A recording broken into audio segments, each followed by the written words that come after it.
பாருங்க எவ்வளவு தண்ணி வந்து குடிக்க நம்ம குடுக்கலாம்.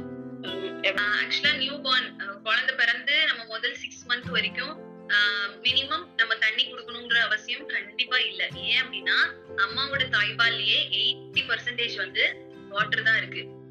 மிச்சம் இருக்க 20% குழந்தையோட நியூட்ரிஷன் டெவலப்மெண்ட்டுக்கு தேவையான எல்லாமே தாய்ப்பால்லயே கண்டிப்பா இருக்கு. நம்ம வந்து ஃபார்முலா மில்க் குடுக்குறோம், பவுடர் பால் கூட நம்ம தண்ணியில தான் கலந்து குடுக்குறோம். அதை தவிர நம்ம எக்ஸ்ட்ரா எந்த தண்ணியுமே குழந்தைங்களுக்கு கொடுக்கணும் அப்படின்ற கட்டாயம் இல்ல. ஏன் அப்படின்னா 2 விஷயம் இருக்கு. ஒண்ணு, குழந்தையோட வயிறு வந்து ரொம்ப சின்னதா தான் இருக்கும். நம்ம அதுல ஒரு 2 ஸ்பூன் தண்ணி குடுத்துட்டா கூட அது அந்த குழந்தையோட வயிறை நிறைச்சிரும். அப்போ அந்த குழந்தை எடுத்தது பால் கேட்டு அலறது வந்து இருக்காது.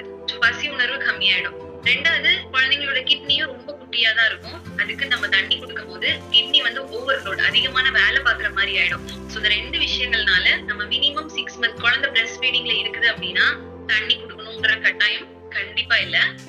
ஒருவேளை விக்கல் எடுக்குது, நைட் ஃபுல்லா அழுதுட்டே இருக்கு, தொண்டை வறண்டு போயிடுச்சு, அப்ப நான் தண்ணி குடுக்கலாமானாலுமே நம்ம தாய்ப்பாலே தாராளமா போதும். தண்ணி குடுக்கணுங்கிற அவசியம் 6 மந்த் வரைக்கும் கண்டிப்பா இல்ல.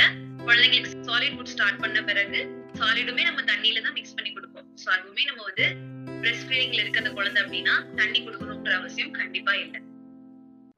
இந்த மாதிரியான மருத்துவ ஆலோசனைகளை நிறைய தெரிஞ்சுக்க இந்த நம்பருக்கு கால் பண்ணுங்க. லைக் பண்ணுங்க, ஷேர் பண்ணுங்க, கமெண்ட் பண்ணுங்க, சப்ஸ்கிரைப் பண்ணுங்க. தேங்க்யூ.